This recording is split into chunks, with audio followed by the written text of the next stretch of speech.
Cinema అయిన మహా నేను మిస్టర్ బి. నా మాట సూటిగా ఉంటుంది, మ్యాటర్ క్లియర్ గా ఉంటుంది. Welcome to Monday test. Monday test గురించి మనందరికీ ఐడియా ఉంది. వీక్ డే స్టార్టింగ్ రోజున సినిమా ప్రియులు కొత్తగా రిలీజ్ అయిన సినిమా మీద ఎంత ప్రేమ కనబరుస్తారు అన్న దాన్ని బట్టి సినిమా రిజల్ట్ డిసైడ్ అవుద్ది. ఆ ప్రేమలో తేడా కనబడితే సినిమా ఇంటికి వెళ్ళిపోయినట్టే. మంచి కలెక్షన్లతో వాళ్ళు ఇష్టం చూపెట్టారు అంటే సినిమా హిట్టే. ఈ వారం మండే టెస్ట్ లో పార్టిసిపేట్ చేసిన cinema mega power star Ram Charan నటించిన ధృవ. డిసెంబర్ 9న ధృవ మంచి అంచనాల మధ్య రిలీజ్ అయింది.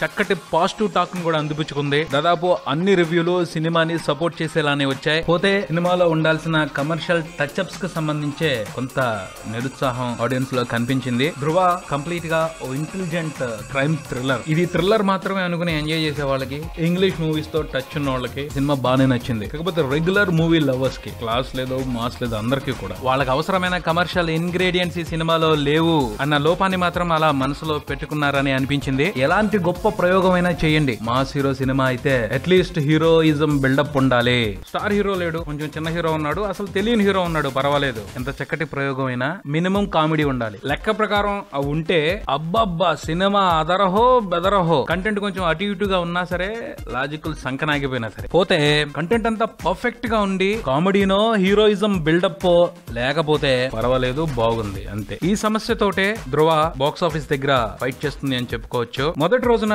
ఈ సమస్య ధృవ కలెక్షన్స్ మీద కొంత ప్రభావం చూపెట్టింది. పోతే రెండో రోజున mega power star mass stamina, బీభత్సమైన పాజిటివ్ టాక్ కలిసి వచ్చి కలెక్షన్లు సెటరైట్ అయ్యాయి. మూడో రోజు కూడా మంచి కలెక్షన్లు, నాలుగో రోజు కూడా సెలవు అవటంతో అది కూడా కలిసి వచ్చి ఇంప్రెసివ్ కలెక్షన్ ధృవ రాబట్టుకున్నాడు. మండే రోజు హాలిడే అవటంతో టెస్టింగ్ డే ట్యూస్డే కి మారింది. ఆ రోజున ధృవకి మంగళవారం అనే సాగును ఉపయోగించుకునే పరిస్థితి అయితే రాలేదు. ఓ సినిమా మంచి పొజిషన్ లోనే ఉంది అని చెప్పడానికి అవసరమైన కలెక్షన్సే ట్యూస్డే రోజున రిపోర్ట్ అయ్యాయి. ఐదో రోజున ఆల్మోస్ట్ 2,40,00,000 షేర్ సినిమా వసూలు చేసిందని రిపోర్ట్స్ అందుతున్నాయి. వాటిని బట్టి చూస్తే మండే టెస్ట్ లో ధృవ గుడ్ పెర్ఫార్మెన్స్ చేసిందని చెప్పుకోవాలి. మరోవైపున యుఎస్ లో ధృవ మిలియన్ మార్క్ ని టచ్ చేసింది. ఈ వారంలో ధృవకి పెద్ద కాంపిటీషన్ ఇచ్చే సినిమాలు అయితే రిలీజ్ అవట్లేదు. సో సెకండ్ వీక్ కూడా మంచి రన్నే ఉంటుంది ధృవకి యుఎస్ లోను, 2 తెలుగు రాష్ట్రాల్లోనూ అన్నది ట్రేడ్ అభిప్రాయం. ఫస్ట్ వీక్ పూర్తయ్యేప్పటికీ 43 కోట్ల వరకు షేర్ ని ప్రపంచవ్యాప్తంగా ధృవ వసూలు చేస్తాడు అని ట్రేడ్ అంచనాలు కడుతుంది. ఇప్పటికైతే ఇవి super hit collections. Second weekend లో వచ్చే కలెక్షన్లు బట్టి సినిమా ఏ రేంజ్ హిట్ డిసైడ్ అవడానికి అవకాశం ఉంటుంది అని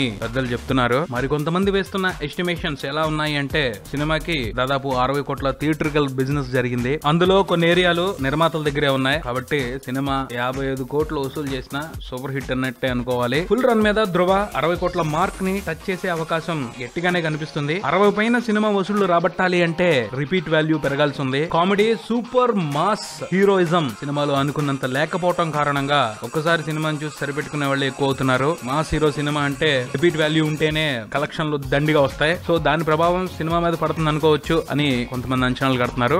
ఇక్కడ డిమానిటైజేషన్ ప్రభావం చూపిస్తుందని అనుకోవచ్చు. మళ్ళీ ఇంకోసారి చూడాలి అంటే డబుల్ టైట్ గా ఉన్న పరిస్థితుల్లో ఆలోచించుకునే వ్యవహారమే. ఏదేమైనప్పటికీ ధృవ డిసప్పాయింటింగ్ వెంచర్ అయితే కాదు. స్క్రిప్ట్ పరంగా చూసుకుంటే ఒక జెమ్ ఇది. రామ్ చరణ్, సురేందర్ రెడ్డి దానికి ఎంత న్యాయం చేయాలో 100% చేశారు. బిజినెస్ పరంగా చూసుకుంటే నష్టాలు మూటగట్టే సినిమా అయితే కాదు. ప్రాఫిట్స్ పరంగా చూసుకుంటే లిమిటెడ్ మార్జిన్ తో సరిపెట్టుకోవాల్సిన పరిస్థితి. లిమిటెడ్ అయినా ప్రాఫిటే. ఆ పైన స్క్రిప్ట్ పరంగా మాత్రం ఈ సినిమా ఎప్పటికీ ఓ రెఫరెన్స్ లా మిగిలిపోద్ది. ఓ థ్రిల్లర్ ని ఎంత చక్కగా ప్రిపేర్ చేసుకోవచ్చు అన్న విషయానికి సంబంధించి ఫ్యూచర్ జనరేషన్స్ కి ఈ సినిమా ఓ పుస్తకం లాంటిదే. అలానే రామ్ చరణ్ కెరీర్ లో కూడా Dhruva one of the best film అని అందరూ గుర్తు పెట్టుకుంటారు, ఎప్పుడు మాట్లాడుకుంటారు అని ఎటువంటి డౌట్ లేకుండా చెప్పేసుకోవచ్చు. మరో మండే టెస్ట్ తో మళ్ళీ కలుద్దాం. Subscribe and keep watching Maruthi talkies. For me mister B and talkies Raja. Thank you.